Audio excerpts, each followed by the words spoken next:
WRAL's Pat Welter and Brian Murphy report. Quarterback Max Johnson is expected to start for North Carolina in its conference opener against Clemson on Saturday, multiple sources told WRAL. All right, there it is. Now, their starter, Gio Lopez, was listed as questionable on ACC's availability report released yesterday. There will obviously be an update released later today. The ACC requires injury updates now. But he was unable to practice last week at least. We'll have to stick around, for more information as we get closer to game time tomorrow to learn, if we do learn, whether Max Johnson is starting in place of an injured Gio Lopez or if he is starting in place of a Gio Lopez who could have played, but they chose to go with Max Johnson. It's just a little bit different of a story. But either way, Max Johnson makes the Dean's List for a bunch of reasons. One, he's now starting quarterback at UNC going into a pretty eyeballs-filled match. A lot of spotlights on Clemson at UNC. But also, he started the opener last year for UNC. The first game of the year at Minnesota. And in that second half, it was an ugly game. Offense wasn't playing great, but it was rainy. They ended up winning the game. But he had a pretty gruesome leg injury. Oh, yeah. It was bad.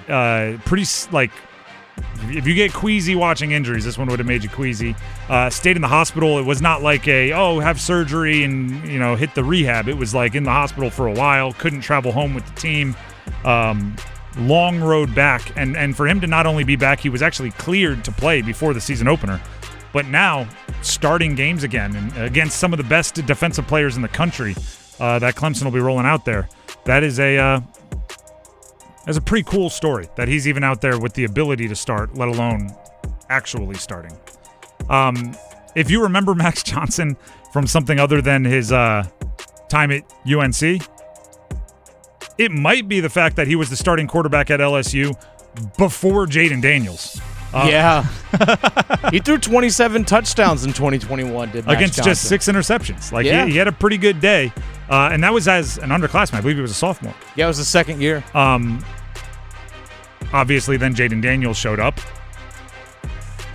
He transferred out, went to Texas A&M, played a little bit there, ended up at North Carolina, and I just gave you his whole North Carolina history. But he'll be starting against Clemson, according to Pat Welter and Brian Murphy of WRAL's sources. He could potentially play college football next year as a seventh-year guy. Sure, I didn't know that. But his first year at LSU in 2020, that year just doesn't count because it was a COVID year. Just doesn't count. Yeah. So his next season at LSU 2021, played 12 games. Then he transfers to Texas A&M. In 2022, only played 4 games. So that could actually count as a redshirt year. Played in 2023 in 8 games. But then last year, he can qualify for a medical hardship because he only played in 1 game with the injury. So if he's able to get a medical hardship for last season, he could theoretically actually play next year in college football if he wanted to. He is 24. He'll be 25 in July. Yeah. So by next year, he'd be 25 years old. You know what? I usually say, time to move on. But with that injury, play as long as you can, man. Hey, play as long as you can. Play as long as you can. If you can play as long as you can, keep furthering your education, make a little money along the way, go for it, man. Sometimes I feel bad for, the 19-year-olds that are trying to break into college football and I got to go up against this 26-year-old that got his 3rd medical red shirt and a COVID year still. COVID happened when I was in 6th grade.